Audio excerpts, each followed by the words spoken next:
Hey everybody, so I was walking, excuse me, as I was walking down to this little country, they have two country stores here, but they're like in the same area, so I say the country store 'cause it's like that's just where the stores are, but there's two of them anyway. I was, the EBT thing, like it was never something I sought after myself. I actually first got the EBT card the first time I went to rehab. You sign up for the rehab program, they just automatically enroll you into the EBT food stamp program. So because of me going into rehab, I just, in addition or in association, I received an EBT card. And ever since then, I've had it off and on. And this last time, it was my parents' request, to help out the family and stuff because I wasn't working. So I got the card. But as I was walking to the store, I was like, I do feel kind of bad, like, and not just, it's again, I don't like enabling bad behavior. And part of me, because I'll be honest with you, I don't use my card as responsibly as I could. I do buy energy drinks. I try to get the healthier ones. And I buy Doritos and snacks and shit sometimes. So it's like, they are just giving away free money to people who need it, because, or at least they think they need it, or they're not able to, or they're able to get it. They're looking for free money, handouts, and if they're not used in, a healthy and a good way, this can help enable bad behavior or unhealthy behavior. And I don't want to encourage that. I don't want to condone that, and I don't want to continue to perpetuate that, because we have that all over the place. And so, with these thoughts in mind, hold on. I got to the store and I just started thinking about different ways that we could, that a nation or a country or a government could orchestrate a type of program to literally help people help themselves, instead of just giving them money to spend on food, and not only just food, whatever type of food they want. They can buy junk food or they can buy good food. But it's like, instead of that, why not just open up a program to where people can go and just literally work, again, for like an hour if they want to, even half an hour if they wanted to, or for 8 hours if they want to, and get paid for that time they worked that day. And it'd be just like a time card. You could just slip in your time card when you get there, and you take it, you punch it in when you get out, and you get paid for the amount of time that you work. But in order for that to happen, let me just read my notes. So, okay, there should be more of a regulatory system in place to ensure that programs like EBT, aka food stamps, and other disability programs don't perpetuate the enabling of bad or unhealthy behavior. So, total spending on SNAP, EBT, food stamps, there's another way of just saying those are all the same type of fucking words.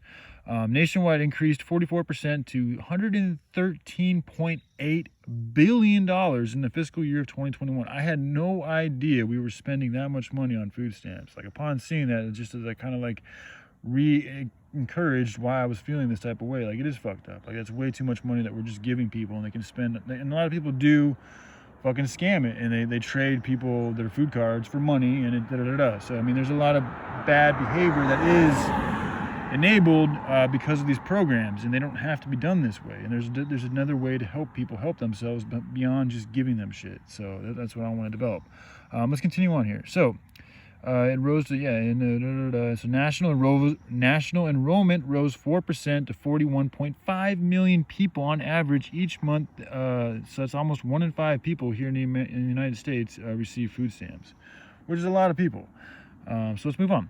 So it makes sense that states with higher homelessness issues should have more money put into programs to help them get on their feet. It's just basic common sense. Whatever problem exists that has the most dire need of needing help, that should be paid more attention to. It just seems like the most meaningful thing to do. You take care of the most meaningful problem. If that's what your goal is, to really help and solve and be a part of a meaningful life and existence, then you take care of the shit that really needs taken care of, that has the most meaning in it. So for states that have the highest issue of homelessness and disease and sickness and poverty, there's the most meaning to take care of that problem in that area. So it makes sense to give them more money because they need it.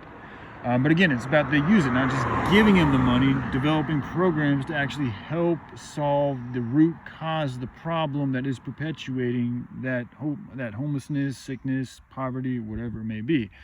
So, all right, let's continue on here.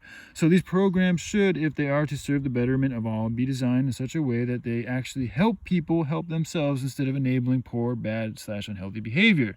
So a good government should allocate resources to the areas that need the most help, but these resources should be spent on programs to help rehabilitate or re-educate or educate and help people help themselves, not just give the needy what they need, but provide a good opportunity to help them get what they need, which is really helping the needy. Again, going back to Yahushua, you give a man a fish, you feed him for a day.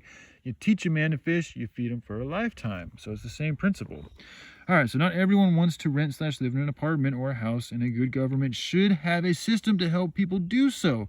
Minimalistic living is better for the environment. So again, if we're trying to have a real good government and perpetuate a good future and a reality for this planet and all of humanity, why not have a system that helps fucking orchestrate people who want to live a simpler and more minimalistic, less consumer-based lifestyle, a way to do so? This is the issue. Another issue with capitalism is they don't want us living that type of way, because that would allow us to live a lifestyle that doesn't give us the desire to want to buy more, you know, because when you live in an apartment, you got to pay for the fucking apartment, and you really have no choice other than to choose what price you want to pay. But the price of the building is up to the owner, which is dependent on the state and the economy and all this bullshit. And a lot of times these apartments are full of shit that's really not good for the human body. They make you unhealthy, they're not fun, you don't know who you're living with. Like, there's totally different ways to do this shit. And I think a lot of people like myself, if they're in the right climate, in the right spot, and the opportunity, be very happy and thrive very well with just a tent or a simple shelter dwelling, a small house, a tiny house, and just basic water fixtures. You can even have a group place where people could go and you know, collectively shower. I mean, not everybody has to have a shower, not everybody has to have a dishwasher, and everybody has to have all these amenities that all these houses have. That's all very expensive, not only financially, but it's also to the environment. So there's ways you could develop giant living organizations and working organizations to help funnel and transfer those who want to live a more minimalistic, eco-friendly life, able to do so. So that's what I'm working on developing here. Alright, what do I got?